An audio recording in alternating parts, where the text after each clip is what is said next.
What's up, everybody? I am on the road. About to buy something super cool today. Stopped by a retro gaming store in Lebanon, Indiana. It's a store I didn't realize was there. And guy's got some really super cool stuff. Made a friend.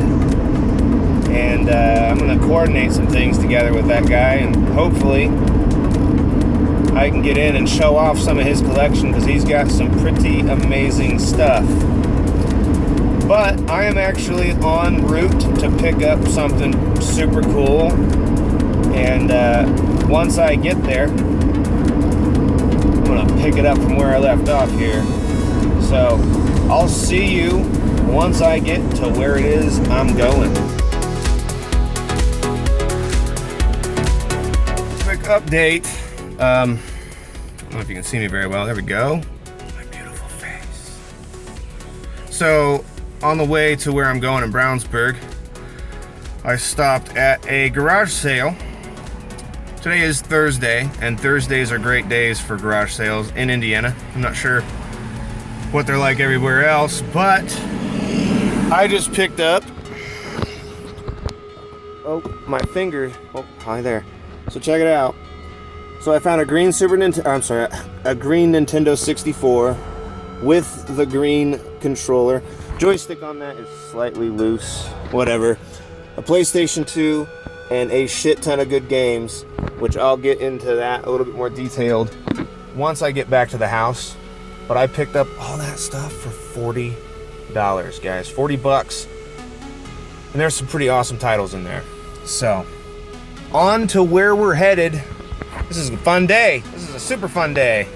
Well, here it is, guys. I came all the way out here to pick this thing up. You're gonna be asking yourself, what the hell is this thing? Clearly it's some sort of shelf, but this guy here, what's your name again? Dan? Dan? Yep. Dan built this by himself for his collection, and he's done an awesome job. This is poplar, isn't that right? Yep. Isn't that what you said? Mm-hmm. Poplar, and then he's got this stuff here on the back for you to be able to plug everything into. Really did a great job on this thing, and I'm excited to put that in my studio, you know, to be doing replay arcade and everything. Well, that's what I came all the way out here for, and we're gonna get that thing loaded up in my van, and once I get back to the place, I'll show you guys a little bit more about it. Thanks a lot, Dan. Right, we appreciate it. All right, so now I'm back on the way home, and I probably could have asked him a couple more questions on camera for you, but you know, I didn't want the guy to feel uncomfortable with me being with a camera in his house and stuff and asking him all these questions. Some people just aren't, they're just not comfortable with a camera being on them. He seemed all right though, but it's exciting, and I didn't really think too much about the questions I should have asked. So basically, this guy's put this together without any screws. It's got some screws on the bottom, but they're covered over with some felt so it can be moved around. But that's all joint work, joint and glue work. And I'm telling you right now, that is an awesome organizer, and it's custom. Nobody else has one like that. So I'm all about the custom stuff. Here we are in the Replay Arcade studio. I've already started to pull apart stuff. I mean, if you've been watching my other videos, then you'll know that I have that completely loaded up with all kinds of consoles and stuff, and just kind of was running out of room. That's a very small table, and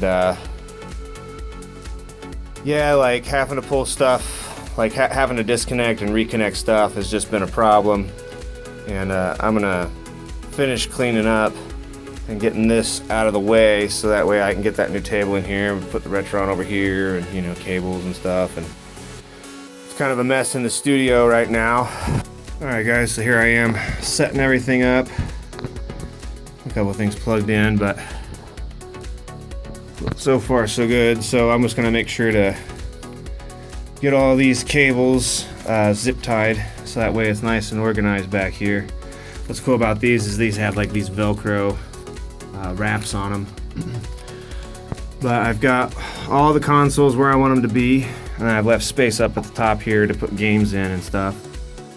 Well, here we are. Now I still have some work to do. I need to get an AV switcher, and I'll probably end up putting it down here where the keyboard is. And then what I want to do is I'm going to use my PC here, and that's where I'll feed everything into. But I don't know, I'll figure all of that out. For right now, I've just got this jumbled mess of AV cables and stuff. But everything's hooked up and everything's getting power to it. So PlayStation's got power. This PlayStation's just here, so I have a place to put it. This gets power. Let's see, turn that on. You can see the red light comes on. It does turn on. I checked it a second ago. Nintendo 64 turns on. Alright, there's that green 64 that I picked up today. And the reason why I have both of these is just for one thing, to save space around the house. I really always wanted a green Nintendo 64. And finding that today in that bundle. So let's talk about that for a second. So this has the regular, it didn't have the flap on it, which I didn't realize when I bought it, but whatever, I could probably replace that. Now this one does, and I've got the expansion pack in it. So that's why this is the one that's hooked up. Plus this is the one that I bought when I was a kid. This one here can just be backup, just in case anything happens to this one. And since I have this one, maybe I'll make a video on how to cosmetically mod this. What do you think? You think that's a good idea? I'll leave it up to you to let me know in the comments below. My Xbox, which I haven't broken out in forever, it's the Halo Edition Xbox. And it also turns on, and Halo's inside there. How about that? My Retron 5, which turns on. My GameCube turns on. Nintendo or Super Nintendo. My regular Nintendo. And then I have the controllers, kind of where those go. Picked up this controller today from the same guy from Dan, the guy that built this setup. So I'm a little out of breath because I have been working on all of this and am, you know, kind of out of shape. But anyway, real quick, a look at the games that I picked up today. So I went to a retro gaming store that I found in Lebanon, which that was when I started talking with you guys. I took in a bunch of games that I did not want anymore, stuff that I got out of that one bundle, the Super Nintendo lot that had like Miss Pac-Man and Wario's Woods and a bunch of games that I didn't care about, and a bunch of other stuff that I had. I got about $50 off for that. So I went ahead and picked up a copy of A Link to the Past that's in great condition. The label has got a little chip on it, but whatever, it's fine, it'll play great. Picked up Goonies 2 while I was there, and Hydro Thunder, and also a Super Game Boy, so I can bring you Game Boy games in living color. That's right. Now, at the same place that I picked up the green Nintendo 64, they also had a PlayStation 2, which that's the one that's hooked up there. I do have another one, and I'll probably end up using the other one. This thing came with the network adapter, which is completely useless now. It's no longer supported, but I didn't realize it had that. So that was kind of a cool bonus, even though I'm not going to be able to use it. Whatever, it came with it. And so I picked up some games. Now these were all labeled $1 each, okay? The highlights: Metal Gear Solid 3 Snake Eater, $1. Star Wars Battlefront 2, $1. God of War, it's the Greatest Hits edition. I'm not super excited about that, but whatever, it'll still play. It's the same game as the non-Greatest Hits edition, so usually I don't pick up on the green labels or the red labels, but whatever, they were $1 each, and that's worth it to me. Manhunt 2 rather, and basically really the two best games would be this one and this one back here, the God of War. Battlefront 2 is kind of cool, especially if you're a Star Wars fan. And then the other games are just kind of little novelties. I am a fan of Need for Speed Most Wanted. Don't think I'll play that on the show. I don't know if any of these will get played on the show. Maybe Tetris Worlds might, and maybe I'll do a versus with Evan on Crash Nitro Kart or something like that.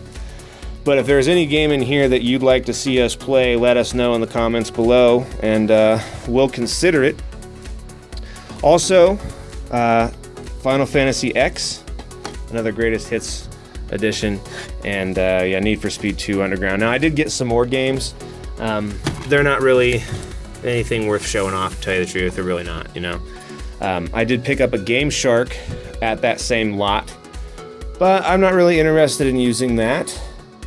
Now, the games that I got at that lot with the Nintendo 64.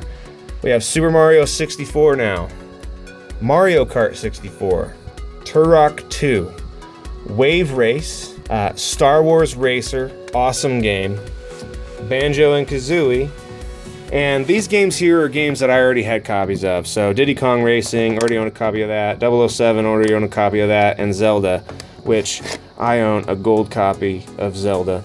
So yeah, I wasn't really too worried about it.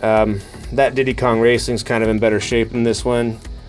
It also had these 3 games, which aren't really worth, you know, it's not like I need to sit there and talk super special about those games or anything like that, but the games that I'm most excited to have picked up today, I'm gonna have to admit, I'm super happy I got the Super Game Boy.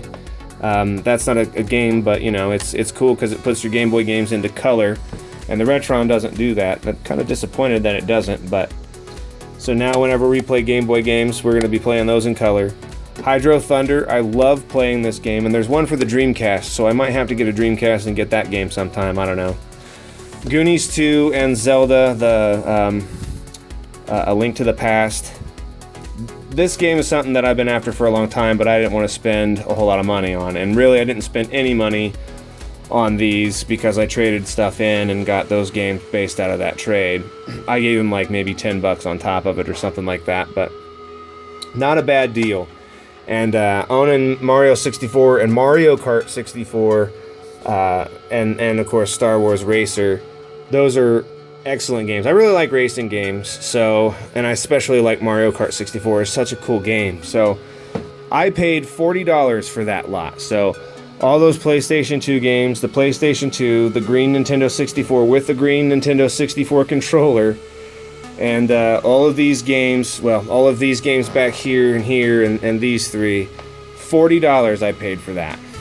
Now, for the shelf here, I paid the guy $50 for that because, you know, it was a custom job. Nobody else has one of these, and I feel like his work was worth the $50. I didn't want to try and talk him down. I was very happy to give him $50 for this shelf. And now I have a place for everything, which is awesome because I was running out of space. As you can see, I was kind of at wit's end with what I was going to do with space. So we're squared away, and then I also picked up, like I said, I picked up this Nintendo GameCube controller at the same place I picked that up, so I paid $60 for the controller and this. Not a bad day today, guys. Not a bad day at all. And thanks so much for taking this trip with me today and discovering awesome things out in the wild. I have a lot of stuff to get done before Evan gets here and we start filming on Replay Arcade again. So until next time, I'll see you in the next video.